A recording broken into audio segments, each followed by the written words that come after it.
Education के बारे में पढ़ें। सभी को जय भीम, नमो बुद्धाय, जय गुरुदेव धन्यवाद। मंच पर आसीन डॉक्टर आर फुलिया जी और डॉक्टर अनिल जी और आप जो सभी आज की इस प्रतियोगिता में भाग लेने आए हैं, मैं उन सभी को अपनी शुभकामनाएं प्रेषित करता हूं। जैसा कि आपने अभी मैडम को सुना, उन्होंने बताया कि वो हायर एजुकेशन में प्रोफेसर हैं, वो गवर्नमेंट कॉलेज में कॉमर्स के प्रोफेसर हैं। ऐसे ही मेरा पिछले 26 वर्ष का अध्यापन का अनुभव है। मैं गवर्नमेंट पॉलिटेक्निक अम्बाला में कार्यरत रहा हूं। अभी मैं Haryana state technical education board Panchkula में असिस्टेंट सेक्रेटरी के पद पर कार्यरत हूँ। लेकिन क्योंकि अध्यापन से मेरा ज़्यादा जुड़ाव रहा है, 26 साल मैंने मैकेनिकल इंजीनियरिंग के स्टूडेंट्स को पढ़ाया है। आप में से कितने बच्चे डिप्लोमा के बारे में जानते हैं? कोई जानता है डिप्लोमा के बारे में? एक पीछे। कौन सी क्लास के बाद डिप्लोमा में एडमिशन लिया जा सकता है? कोई बच्चा बता सकता है? 12th के बाद। और पीछे हाथ खड़ा है, कोई बता सकता है कि डिप्लोमा में एडमिशन कौन सी क्लास के बाद लिया जा सकता है? 10th। गुड़िया ठीक है, आपका इंफॉर्मेशन कुछ हद तक ठीक है, क्योंकि हमारे पास दो तरह की एंट्री होती है। डिप्लोमा में 10वीं के बाद भी एडमिशन हो सकता है और 12वीं के बाद भी एडमिशन हो सकता है। हरियाणा राज्य में टोटल 28 से 35 गवर्नमेंट पॉलिटेक्निक चल रहे हैं, जिसमें 4 पॉलिटेक्निक, 3 या 4 पॉलिटेक्निक लड़कियों के लिए हैं। बाकी सभी जो हैं को एजुकेशनल हैं, यानी जहां लड़के और लड़के इकट्ठे पढ़ सकते हैं। इसके अलावा प्राइवेट पॉलिटेक्निक भी हैं। जो अभी 10वीं का रिजल्ट आ गया, आप में से यहाँ कितने बच्चे बैठे हैं जिन्होंने 10वीं पास की है? अभी आप अभी बेटा क्या कर रहे हो? अभी आगे एडमिशन कौन सी क्लास में लिए? खड़े होके बताएं। 11th। सब्जेक्ट क्या लिया? पीछे और हाथ खड़ा किया था किसी ने? कौन सा सब्जेक्ट लिया बेटा? मेडिकल। गुड़िया ने मेडिकल लिया। पीछे नॉन मेडिकल। आप कितने परसेंट नंबर है दोनों के? 90, 91। पीछे 90%। गुड़िया आपके कितने हैं? 84%। आप दोनों ठीक है, बैठिए आप। मैं रजनी, आपसे रजनी नाम बताया था ना आपने आर्ट्स क्यों चूज किया?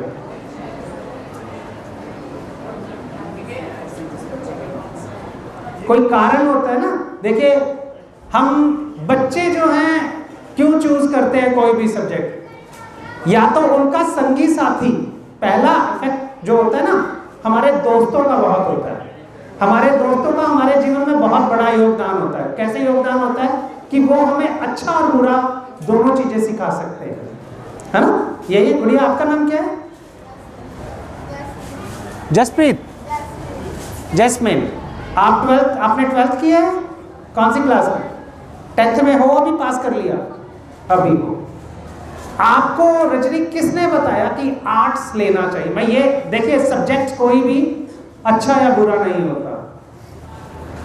किसी भी सब्जेक्ट के बारे में मैं यहाँ कोई टीका टिप्पणी नहीं करूंगा, कोई कमेंट नहीं करूंगा। लेकिन मैं आपसे पूछना चाहूंगा, आपने आर्ट्स में सब्जेक्ट कौन कौन से लिए हैं? इकोनॉमिक्स, पॉलिटिकल और हिस्ट्री। देखिए, सब्जेक्ट कोई भी अच्छा या बुरा नहीं होता। मैं यहाँ ये नहीं कहूँगा कि अगर मेडिकल नॉन मेडिकल बहुत अच्छी बात है। देख, अपना कोई मेडिकल, अभी डॉक्टर साहब ने बात की थी कि एक दिन में एक महीने में 80,000 रुपये कमा रहा है और एक दिन में 80,000 रुपये भी कमाए जा सकते हैं ना। वो आपके दिमाग की बात है। लेकिन मेरा विशेष प्रश्न आपसे है कि आपने आर्ट्स क्यों चूज किया? चलो बैठे। अब मैं यहाँ एक बात बताने जा रहा हूं। हम सीढ़ियों को नीचे से ऊपर चढ़ते हैं। है ना, और ऊपर से नीचे भी आते हैं। अब अगर मैं सीढ़ी मानूं, पहली सीढ़ी आर्ट्स को मान लिया जाए, दूसरी सीढ़ी कॉमर्स को मान लिया जाए और तीसरी सीढ़ी मेडिकल या नॉन मेडिकल को मान लिया जाए, तो होता ये है अभी तक न्यू एजुकेशन पॉलिसी 2020 आने के बाद, क्योंकि अब multi point multi exit entry system हो रहा है कि आप कहीं भी एंटर हो सकते हैं, कहीं भी बाहर जा सकते हैं। अभी तक ये तो फिक्स्ड था। तो 3 सीढ़ियां हैं, एक है आर्ट्स की, एक है कॉमर्स की और एक है नॉन मेडिकल की। जनरली ये कहा जाता है कि सबसे नीचे पायदान पर कॉमर्स आर्ट्स है, मिडल पे कॉमर्स है और ऊपर, जबकि ऐसा कुछ नहीं है। लेकिन कुछ एक सच्चाई है, फिक्स है सिस्टम। फिक्स कैसे है कि आप आर्ट्स से कॉमर्स में और नॉन मेडिकल में नहीं जा सकते। पहली बार फिक्स हो गया कि नीचे वाला पायदान आर्ट्स हो गया, बीच वाला कॉमर्स हो गया और ऊपर वाला मेडिकल नॉन मेडिकल हो गया। कॉमर्स से मेडिकल नॉन मेडिकल में भी नहीं जाया जा सकता, फिक्स है। लेकिन अगर आप ऊपर से उठाए, मेडिकल नॉन मेडिकल वाला कॉमर्स में भी आ सकता है और वो आर्ट्स में भी आ सकता है। बात समझ आई कि आप आर्ट्स में कभी भी जा सकते हो, कॉमर्स कभी भी चूज किया जा सकता है जिसने साइंस ग्रुप पढ़ा हुआ है। आप +2 कॉमर्स से करने की बजाय मेडिकल नॉन मेडिकल से करें। कॉमर्स में कभी भी अगर आपको लगे कि आपने नहीं करना, आपको आर्ट्स में ही, आप लिटरेचर में जाना चाहते हैं, इंग्लिश लिटरेचर में जाना चाहते हैं, या आप मॉडर्न हिस्ट्री पढ़ना चाहते हैं या ज्योग्राफी पढ़ना चाहते हैं, आपको वो कब समझ आई? आपको ये लगा कि आपको मेडिकल नहीं पढ़ना या नॉन मेडिकल नहीं पढ़ना, आपको जो अच्छी समझ आ सकती है वो आर्ट्स पढ़ के आ सकती है, तो आप कभी भी स्विच कर सकते हैं आर्ट्स में। ऐसे ही आपको लगता है कि आप अकाउंटेंसी में अच्छा कर सकते हैं, फाइनेंशियल अकाउंट, इकोनॉमिक्स में अच्छा कर सकते हैं, तो आप कभी भी कॉमर्स में जा सकते हैं। लेकिन ना तो आर्ट्स वाला और ना कॉमर्स वाला कभी उसके दिल में आए कि यार मैंने मेडिकल करना था, डॉक्टर बनना था या इंजीनियर बनना था, तो वो कभी भी स्टेप अप नहीं हो सकता। पहली बात तो मैं आपको ये बात कहना चाहूंगा कि 10वीं के बाद आप अपने विषयों को ध्यान से चुनें, बहुत ध्यान से चुनें। जनरली हम परिवारों में, जैसे मैंने बताया कि दोस्त बहुत ज्यादा हमें सिखाते हैं कि भैया मैं तो आर्ट्स ले रहा हूं, तू भी आर्ट्स ले ले।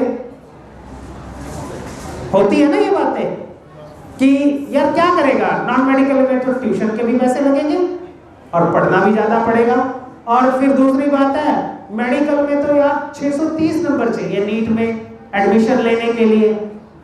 मेडिकल, गवर्नमेंट मेडिकल कॉलेज में तो, प्राइवेट मेडिकल कॉलेज में तो बहुत ज्यादा फीस है। हमारे बच्चों को तो गवर्नमेंट कॉलेज में सीट चाहिए, तो गवर्नमेंट कॉलेज में सीट चाहिए तो उसके लिए आपका नीट का रैंक भी अच्छा आना चाहिए ना। तो इसलिए मेरा ये कहना है, मेरा तात्पर्य यहाँ ये है इस बात को रखने का कि आप अपने विषयों को 10वीं के बाद ध्यान से चुनें, अपने आसपास, अपने परिवार से सबसे पहले इस जानकारी को लें कि आपको किस विषय को पढ़ना है।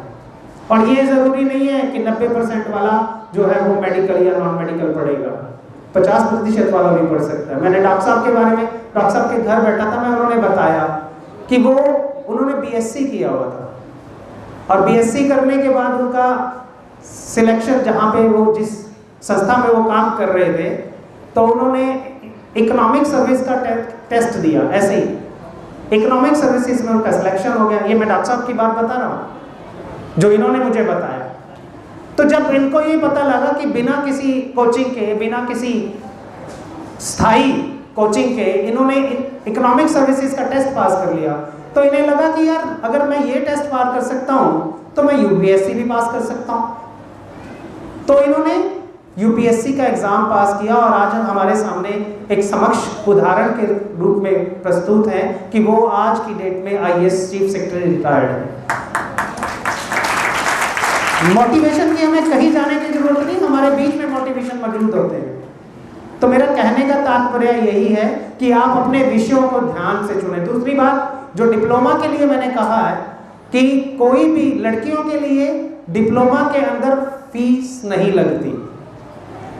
गवर्नमेंट संस्थानों में, राजकीय संस्थानों में फीस नहीं लगती, शायद कॉलेजेस में भी यही है। तो डिप्लोमा जो है 10वीं के बाद 3 साल का है। अगर 12वीं के बाद आपने मेडिकल नॉन मेडिकल किया है तो 2 साल का है। ITI वाले भी जो हैं वो उनके लिए भी 2 साल का ही है, लेकिन ट्रेड का जो है, जो ट्रेड मिलती है उसका फर्क पड़ जाता है, क्योंकि जिस विषय में उन्होंने ITI किया हुआ है केवल उसी विषय से संबंधित उनको ITI में डिप्लोमा एडमिशन मिलता है। तो मेरा कहने का मतलब ये है कि आप किसी भी विषय में, electrical, mechanical, computer, architecture, plastic, ceramic, कोई भी ब्रांच बुरी या अच्छी नहीं होती। मैंने पहले भी यही बताया, विषय कोई भी बुरा या अच्छा नहीं है। आपके दिमाग के ऊपर, आपकी मेहनत के ऊपर बहुत चीज़ें निर्भर करती हैं। तो मैं आशा करता हूँ कि आप जो आज यहाँ ये प्रतियोगिता में आए हैं, अच्छे से आपने इसको पढ़ा होगा, पेपर दिया होगा। मेरी शुभकामनाएं आपके साथ हैं। मैं डॉक्टर साहब का बहुत धन्यवाद करना चाहूँगा कि उन्होंने आप सभी के लिए ये मंच प्रदान किया, और आने वाले समय में भी ऐसे ही मंच आपको उपलब्ध रहेंगे। विषय आपने चुनना है या जिस विषय की प्रतियोगिता होगी उसके लिए तैयारी आपने कर ली है। मैं आयोजकों का भी बहुत बहुत धन्यवाद करना चाहूँगा, मीडिया के सभी साथियों का धन्यवाद करना चाहूँगा। बहुत बहुत शुभकामनाओं से मैं अपनी बातें कर रहा हूँ। जय हिंद।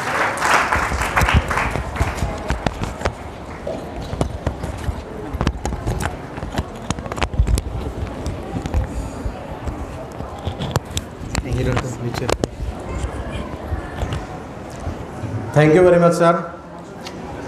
अभी